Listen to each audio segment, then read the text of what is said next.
न इन्ट्रोको लागि बनाउनु भएको यो बाङ्गे बजारको ट्याक्क लाएर यो के भन्छ अरे चोयाको बाँसबाट बनेको सामानहरू पाउने ठाउँमा छौँ अनि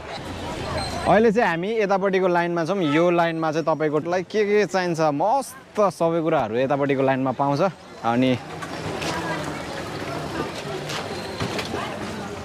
यो बाङ्गे बजारको ट्याक्क लाएर यो के भन्छ अरे चोयाको बाँसबाट बनेको सामानहरू पाउने ठाउँमा छौँ अनि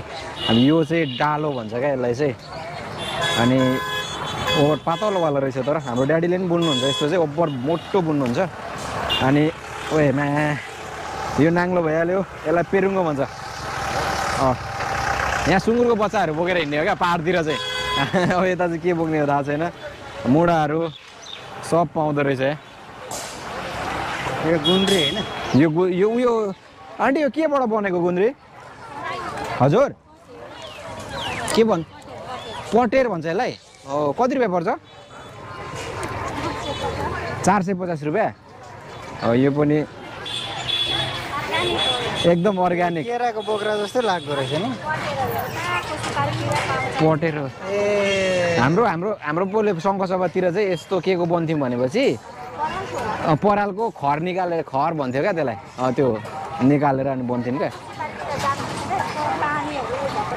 हजुर ए त्यो लामो लामो हुन्छ नि सिरो जस्तो लामो ठुल्ठुलो भएको त्यही है क्या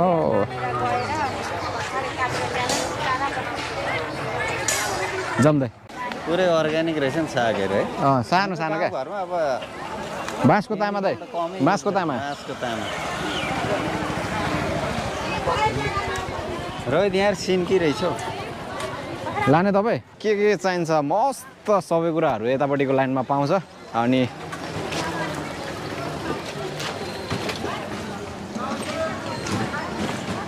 यहाँ चाहिँ पाहाडको अर्ग्यानिक उयोहरू पाउँदो रहेछ दाइ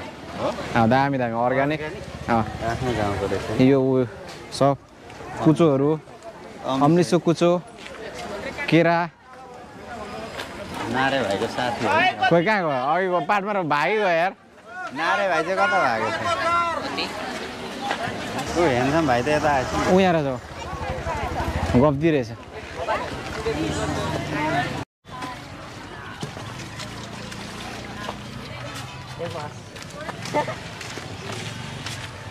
कस्तो दामी देखिँदो रहेछ भाइ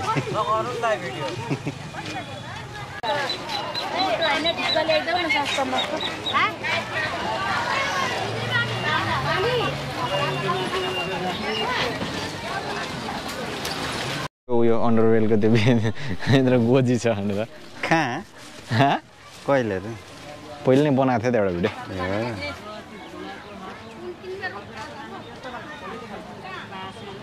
इन्ट्रोको लागि बनाउनु भएको